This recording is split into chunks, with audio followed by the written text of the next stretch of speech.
خیلی عالی داره میشی، دستاتون خیلی عالی میشه، واکنشتون. باور کنید عزیزان اصلا من فکر نمی کردم با همچین عکس العملی مواجه بشم.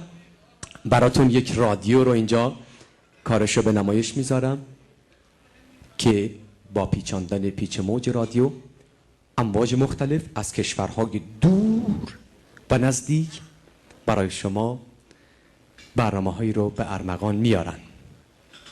البته یه روز آقای شهریاری داشت از رادیو قرآن گوش میکرد، یهو برق رفت، رادیو رو بوس کرد گذاشت لب تاقچه. کلا قضیه ایشون جداست از این ماجراها. ما رادیوی خودمون رو شروع میکنیم روشن کردن، حواسا جمع باشه، سر صدا کنید حواس منم پرت میشه، یه موج از یه جایی بعد بیاد که نمیاد منو موجی میکنه، بعد یهو همه چی به هم میریزه. رادیو روشن میشه. 3 2 1.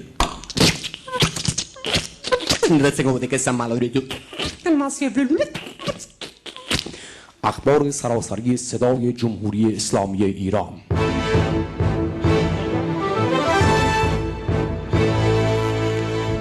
بسم الله الرحمن الرحیم.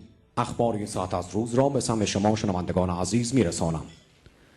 سمینار گاز رمو در شهرستان آمول با حضور هنرمندان، مردم و مسئولین ska participera de reservationer då vi så som ska participera det så att det blir sån att det inte blir så att vi ska prata det blir inte mal liksom vi ska prata vi ska prata det med massor på YouTube ska prata